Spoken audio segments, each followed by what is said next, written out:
दिल्ली स्फोट प्रकरणी देशातील सुरक्षा दलं मुळाशी जाऊन शोध घेतील.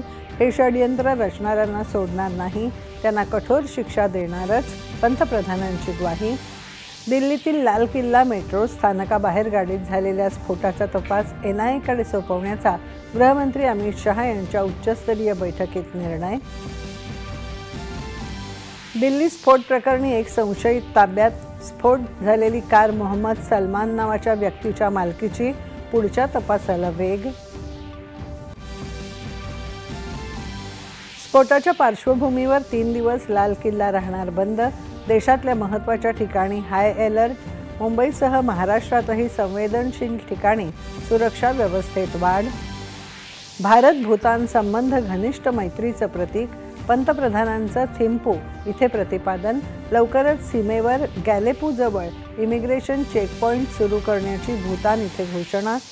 बिहार विधानसभा निवडणुकीच्या दुसऱ्या आणि अखेरच्या टप्प्यात उत्साहाने मतदान सुरू. 3 वाजेपर्यंत 60% अधिक विक्रमी मतदानाची नोंद. 5व्या महाराष्ट्र वित्त आयोगाच्या शिफारशींच्या अंमलबजावणीचा कालावधी 31 मार्च 2026 पर्यंत वाढवण्याचा राज्य मंत्रिमंडळाचा निर्णय. 6व्या राष्ट्रीय जल पुरस्कारांची घोषणा. सर्वोत्तम जलसंवर्धनाचा प्रथम पुरस्कार महाराष्ट्राला जाहीर. राष्ट्रपतींच्या हस्ते होणार पुरस्कार वितरण. मुंबई, पुणे, नागपूरसह राज्यातल्या विविध महानगरपालिका निवडणुकीसाठी आरक्षण सोडत जाहीर.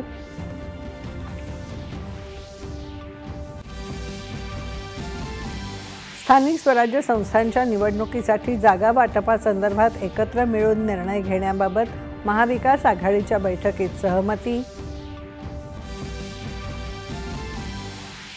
आणि ISSF जागतिक नेमबाजी अजिंक्यपद स्पर्धेत पुरुषांच्या 10 मीटर एअर पिस्टल प्रकारात सुवर्णपदक जिंकत भारताच्या सम्राट राणाची ऐतिहासिक कामगिरी. नमस्कार. 4:30च्या